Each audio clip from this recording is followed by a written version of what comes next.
आपने देखा होगा कि फ्यूचर में तो टेक्नोलॉजी इतनी बढ़ जाएगी, लोगों का पहनावा चेंज हो जाएगा वगैरह वगैरह। ये सब हमें कोई बताए या ना बताए, क्योंकि समय के साथ टेक्नोलॉजी हमेशा बढ़ने ही वाली है, ये सबको पता है। मुझे आज भी याद है कि 2005-6 में लोग बोलते थे कि 2020 तक उड़ती हुई गाड़ी आ जाएंगी।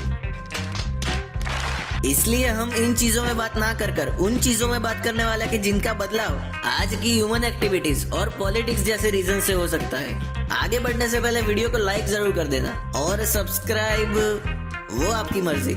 देखिए, हमें जीवन प्रकृति के द्वारा दिया जाता है, इसलिए हम पहले एनवायरमेंटल कंडीशंस के बारे में बात करते हैं। आज इंडिया में जो एयर का पार्टिकल पॉपुलेशन है, जिसे पार्टिकुलेट मैटर भी कहा जाता है, उसका कॉन्सेंट्रेशन WHO की गाइडलाइंस के अकॉर्डिंग 11 गुना ज्यादा है, जिसकी वजह से दुनिया के सबसे ज्यादा एयर पॉल्यूटेड देशों में भारत आज 5वें नंबर पे आता है। ऐसा नहीं है कि इंडिया में ट्रीज की संख्या कम है, आज के टाइम में लोग पेड़ लगाने के मामले में काफी जागरूक हो गए हैं। इस चीज का मेन रीजन है इंडस्ट्रीज और फैक्ट्रीज, क्योंकि वो अपना इंडस्ट्रियल वेस्टेज नदी और समुद्र में डिस्कार्ड कर देते हैं, और फैक्ट्री से निकलने वाला धुआं इंडियन एयर पॉल्यूशन का एक मेजर रीजन है। हालांकि कार्बन एमिशन के मामले में इंडिया की हालत काफी अच्छी है, क्योंकि इंडिया वर्ल्ड लेवल पे सिर्फ 7% कार्बन एमिशन करता है, जो कि बाकी डेवलप्ड कंट्रीज के मुकाबले काफी कम है।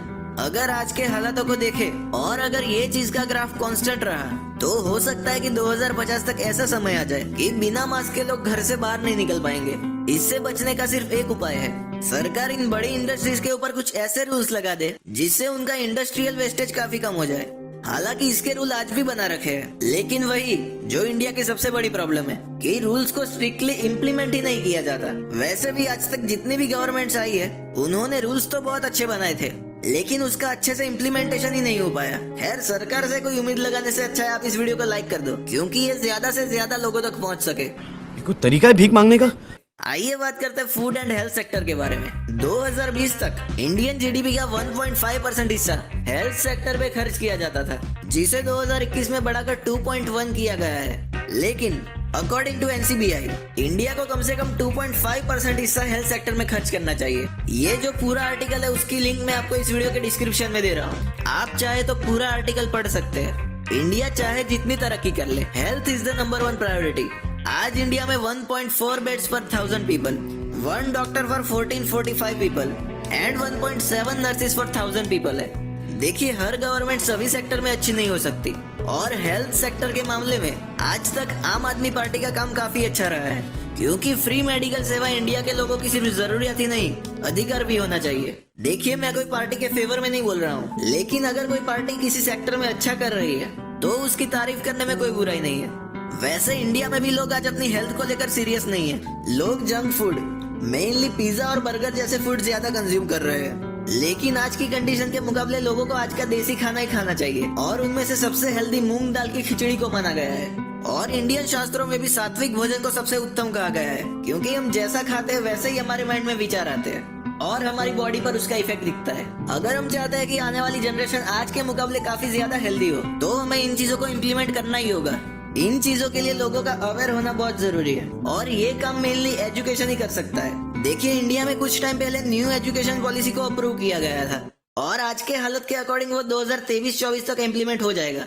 लेकिन एजुकेशन तभी सही होगा जब उसको पढ़ाने वाले टीचर्स सही होंगे। आज के टाइम में इंडिया में 75 से 80% टीचर्स घटिया क्वालिटी के हैं। कड़वा है लेकिन सच है। और जो अच्छे टीचर्स होते हैं वो मेनली गवर्नमेंट सेक्टर में काम कर रहे हैं, और गवर्नमेंट सेक्टर का हाल तो आपको पता ही है क्या होता है। आज के टाइम में टीचर्स की मेंटल हेल्थ ऐसी है कि फॉर एग्जाम्पल, नॉर्मली जो इंडिया में मैक्सिमम टीचर्स की एज है वो 40 के अराउंड है, और कोई 12th स्टैंडर्ड का बच्चा या फिर कॉलेज का बच्चा होता है, उनकी उम्र करीब 20 से 22 साल की है।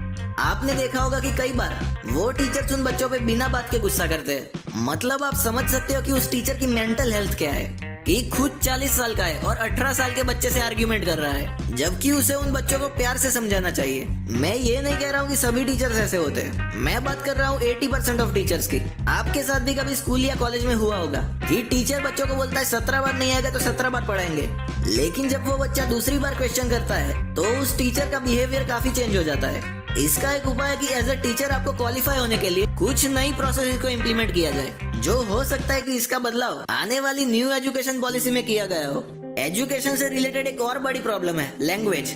कॉलेजेस में आपने देखा होगा कि इंग्लिश लैंग्वेज ही कंपलसरी होती है, अगर प्रोफेसर के साथ कोई अपनी मदर टंग में बात कर लेता है तो उससे डायरेक्टली उसका इंटेलिजेंस लेवल मेजर कर लिया जाता है। देखिए मेरी आप सबसे विनती है, इंग्लिश सिर्फ एक लैंग्वेज है, इंटेलिजेंस नहीं। इसलिए मैं खुद अपने वीडियोस में हिंदी में बड़े गर्व से बात करता हूँ। और हाँ, एजुकेशन का मतलब होता है अपने अंदर की शक्तियों को बाहर लाना, लेकिन सैडली आज इंडिया में एजुकेशन का मतलब एक बोझ है। मान लीजिए ये सब फ्यूचर में ठीक हो जाएगा, लेकिन जब तक लोगों में भाईचारा नहीं होगा ये सब का कोई फायदा नहीं होगा। आज भी लोग हिंदू मुस्लिम के नाम पर कुत्तों की तरह लड़ते हैं। देखिए अपने धर्म पे गर्व होना ही चाहिए।